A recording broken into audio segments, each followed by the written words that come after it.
Hello, welcome back to the EFRA 110th IC European Championships. It's been stop-start all events, but today the sun's shining, so let's get all rounds of qualifying and SUPERPOLE. It's going to be busy. Yeah, what's up? What's up? Yeah, what's up? Let's do qualifying day. Yeah.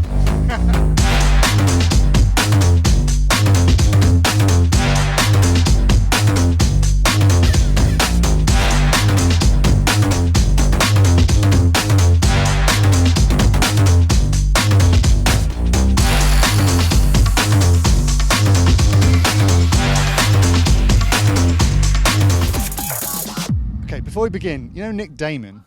Yeah. Yeah. He had the audacity to say that these links aren't entertaining enough. What? I can't believe it, can you? No. I've got an idea though. Okay. Okay, let's go. Let's go with it. That's better.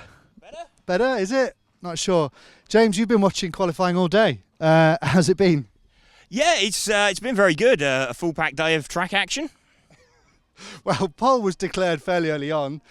Let's hear from Dominic now. In the morning, the practice was a little bit difficult, but after the rain, yeah, we expected that. But for the first round, the car was fine, and we leave it how it is for the 3 rounds.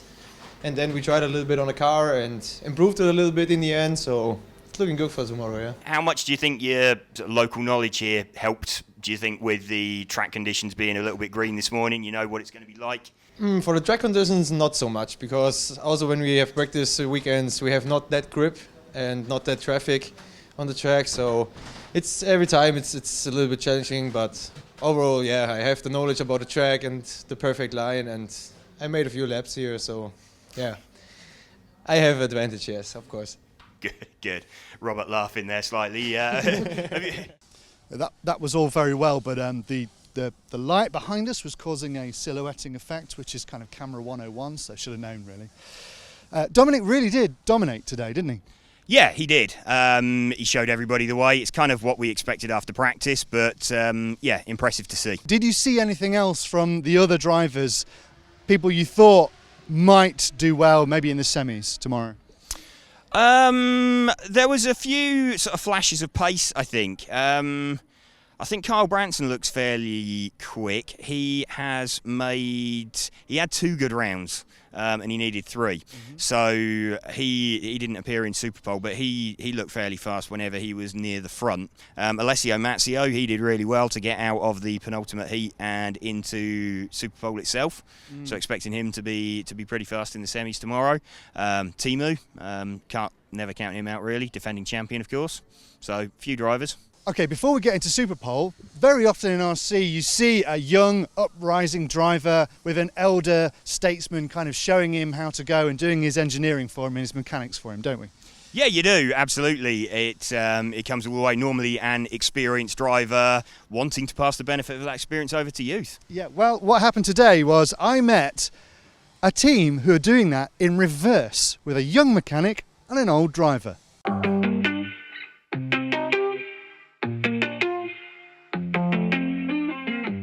He's a young racer. He started for 2 years in the south of Germany to race with a 1/8 scale. And his papa is the sponsor of him. And I help a little bit to adjust the car, refuel and give some tips and help on the races. But you're the driver in this situation and he's the mechanic, right? Now here for this European we changed the positions, yes. Here's my mechanic to learn also what we have to do in the pit for the future. What's it like being a mechanic at the European Championships? Oh yeah. I learned so many things about the cars and pit stops, and yeah, now I think it's nice.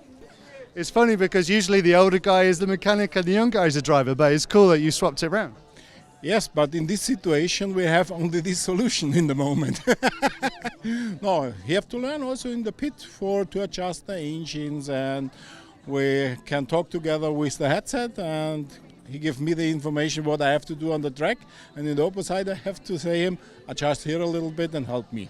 Does it make you nervous doing this job? Yeah, but no. Sometimes. Are you nervous having your race in his hands? Yeah, he's more nervous than me. For me, the race here is not so important. It's more for fun. I'm 55 years old and it's one of the last big races what I do, but he have to learn a lot. And is he doing well? Is he a good mechanic? He's good. He's quite good. And is he a good driver? Yeah. Who is the best mechanic and who is the best driver? Oh, the better driver is he in 1/8 scale. Is super fast. Yeah.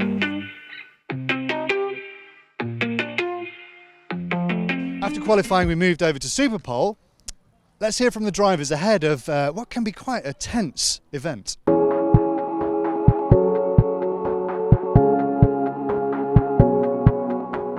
You feel the pressure, everybody is watching you, you hear your own car, which is also kind of strange. And sometimes you get in the flow, you don't realize anything beside you.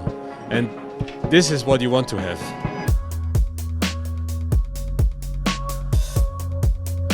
We are humans, not robots, so all the pressure is under to you. So we need to go in the final. Yeah, I don't want to make semi-final, honestly. I can drive on longer stands better than one lap. One lap is not my best. I give my best, 100% and more. Yeah, very nervous. I think the secret is to belong in yourself and to not think that the other driver can be faster to you. I don't know, because it for sure will be more nervous now. How was it? Yeah, that was quite entertaining. I mean, Patrick Nair went out first as the first of the drivers. That's in itself a bit of a challenge and a bit of a horrible feeling as a driver, really. If you've gone out there and you've set a time that everybody else is just there to shoot at, really. And then we saw Alessio, I think he leaned his engine off in an attempt to get as much power as he possibly could, and that cost him. Sounded like it was too lean. Moved on to Robert, who then went out there. He himself, I think, didn't think he got the maximum out of it. And then obviously at the end with Dario's flame out. Okay, well, let's hear from Robert. Yeah, I was worried about the pace, and also in SUPERPOLE I knew that my lap was not the best one, so I was pretty sure that Dario will take SUPERPOLE. But obviously he has a problem, so I could take it, and maybe I got a little karma back from last year, because I was TQing almost all around last year, and I had issues in the final, so maybe it's a little bit luck from last year that I lost last year. So looking forward to the final tomorrow. Do you think you can run with Dominic? No. Okay, that's honest. What was Alessio doing during his SUPERPOLE? There was a lot of kind of slowing down and doing lots of revving. What was that all about? I think that was, he realised he'd made a mistake and he can't have anybody touch the car.